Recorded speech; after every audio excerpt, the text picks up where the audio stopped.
Over the past few months, Bitcoin has been absolutely surging in value, drawing a ton of attention. But what about the second biggest cryptocurrency? Ethereum.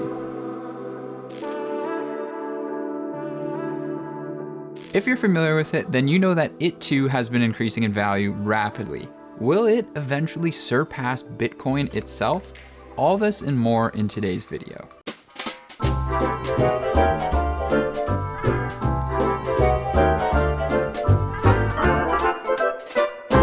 All right, everybody, settle down. Class is in session. I'm Steve Antonioni, and if we haven't met before, I'm a former financial advisor in training who ended up leaving the industry because of its rather unsavory practices, and then I moved into the corporate world, but wasn't really in love with that either, so I decided to build up my wealth to the point where I could leave the workforce entirely and work on my own project, which you are now looking at, Cash College, where I share my insights and experiences and thoughts about all things personal finance. Today, I want to talk to you about why Ethereum is so incredibly interesting, particularly right now, and how potentially one day it could be bigger than Bitcoin itself. Now, full disclosure, I do have positions in both Ethereum and Bitcoin, and today I'm going to tell you about some of the reasons why. Now, I definitely do not consider myself an expert in cryptocurrency. I mean, let's be honest, this world is so incredibly complex, and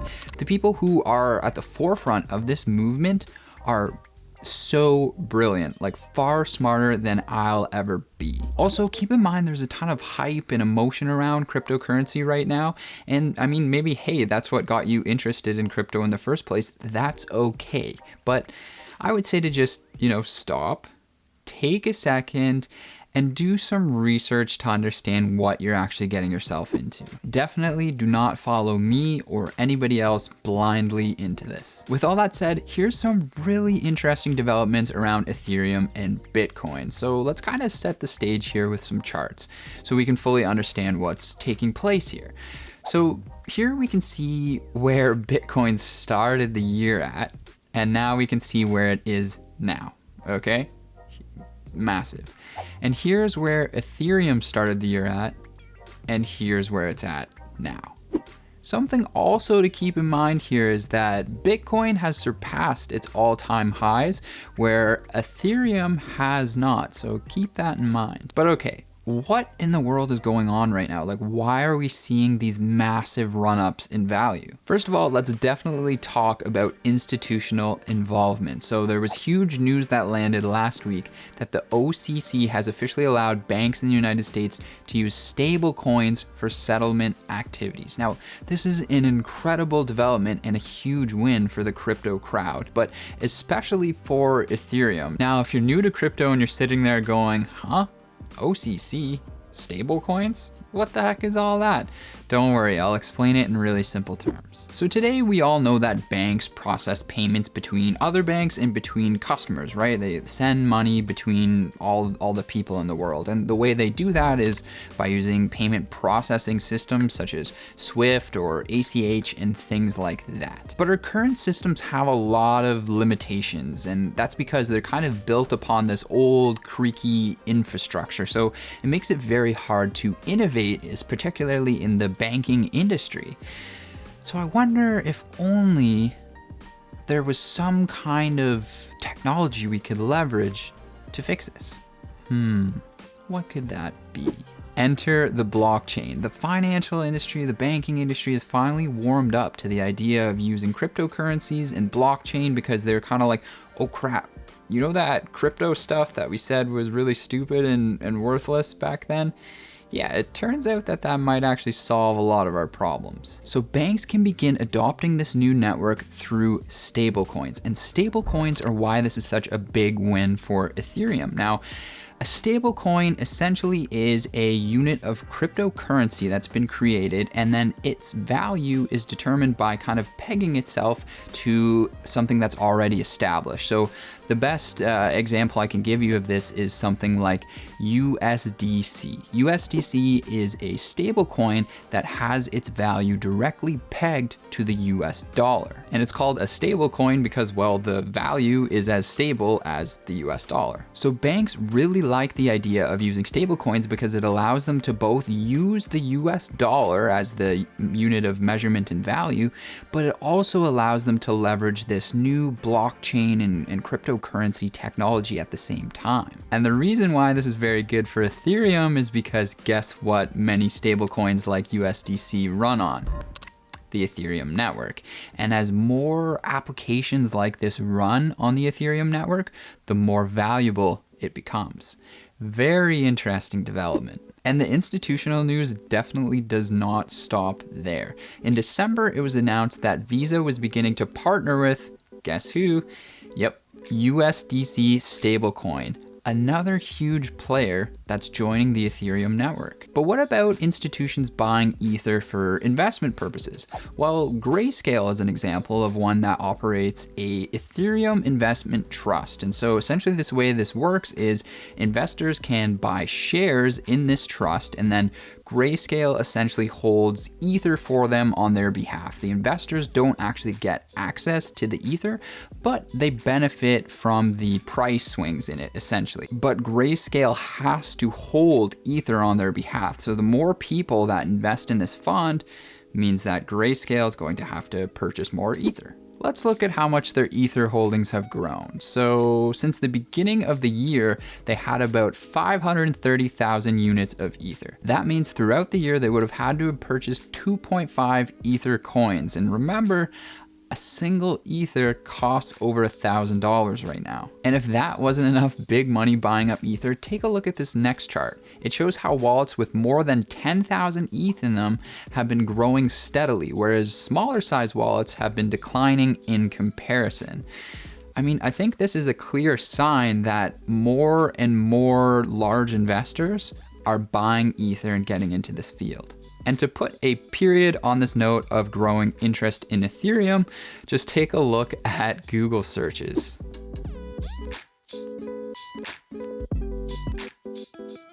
All right, so we've clearly established that institutions are becoming more involved in Ethereum and that there's a growing interest in Ethereum in general. But how does this all relate to Ethereum outperforming Bitcoin? Well, the very first point I would make is that we have to remember that Bitcoin is actually about 5-6 years older than Ethereum. Ethereum is younger. So we're at an earlier point in the story of Ethereum. Now, Raoul Pal, who's a major Bitcoin bull, put together some really interesting charts in a series of tweets that basically highlight the importance of this fact. So the first one shows us how a simple version of Metcalfe's law can be used to show the trajectory of Bitcoin's growth. Now, Metcalfe's law basically states that a network's value grows rapidly as the size of the network grows. So this was a law that was originally made up basically to describe how telecommunications networks grew, but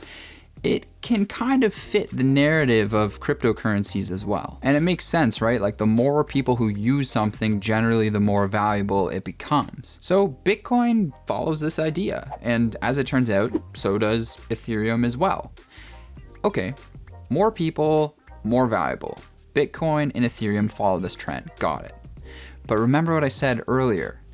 Bitcoin is older than Ethereum. So what Raoul did is he adjusted for this time difference and he created this visualization where we start Ethereum and Bitcoin at the same point in time in their history when they each respectively had 1 million active addresses on the network. And we can see that Ethereum appears to be growing in value in market cap much faster than Bitcoin did at its same point in history. Now, of course, there could be any number of reasons why this is the case. I mean, you could easily point to the fact that Bitcoin was the first mover. It kind of broke the ice. People weren't totally familiar with cryptocurrency at that point, and now they are. So it's a bit of an easier road for Ethereum to pass through those same milestones and people are more warmed up to the idea of cryptocurrency. But the point here is that the pace of the acceleration of Ethereum might be so fast that it might cause it to one day outstrip Bitcoin. So The next question that we might want to ask is, would that actually make sense? Would it make sense for Ethereum to be more valuable than Bitcoin? Well, one of the really interesting things about Ethereum is that it basically has this like positive feedback loop built into it. And that's because as more and more people buy Ether, they become invested in the success of the platform and the applications that are running upon it. It's in their best interest. It's in the best interest of the Ether holders that these platforms succeed. And then if they do, the network as a whole becomes more valuable. So everybody wins. But like I said, I'm no expert in this field. And I think we can all agree that there's very few true experts in this field because it's essentially evolving organically day by day before our eyes, and no single person has control over this. All us mere mortals can do is just like try and understand as best we can. Vitalik, the creator of Ethereum, likes to give this analogy, and he basically says that Ethereum is like a smartphone, whereas Bitcoin is kind of like a pocket calculator. A pocket calculator can do one thing, but it does it really well. But a smartphone has an operating system, and on this operating system, you can build all sorts of different applications, and these applications can solve all sorts of different complex problems, including building something like a pocket calculator. Some people say Bitcoin is like digital gold, and other people say that Ethereum is like the internet 3.0. Both of these things are very valuable in their own way, and it's ultimately up to all of us to decide what's more valuable at the end of the day. But I think that both of these things can definitely coexist together. They are very different in a lot of ways, but they also share a lot of similarities. If this video has prompted your interest in investing in cryptocurrency, then hey, that's great. But just remember, this is an extremely volatile asset class, and nobody knows what's going to happen with this. Personally, I have a rule where I choose to allocate no more than 5% of my portfolio to cryptocurrency. And the reason I use 5% is because I think it's enough so that if the future plays out that blockchain and cryptocurrencies become, such an integral part of the fabric of our future society, that I'll benefit nicely from that. But at the same time, let's say this blockchain experiment fails for whatever reason and cryptocurrencies go to zero. I can still go on with the other 95% of my portfolio, and it's not really going to hurt me that much. Now, I didn't really have time to talk about what Ethereum actually is in this video, so if you're kind of new to cryptocurrency and you were watching it and you're like, this is all really cool, but Steve, what the heck is Ethereum? What does it actually do? Let me know down in the comments, because if there's enough interest, I can make a video about what Ethereum actually is, because I think it's super, super interesting. And with all that said, hopefully you found this video interesting or helpful. And if you did, feel free to subscribe, because I got a lot more interesting stuff cooking for you guys.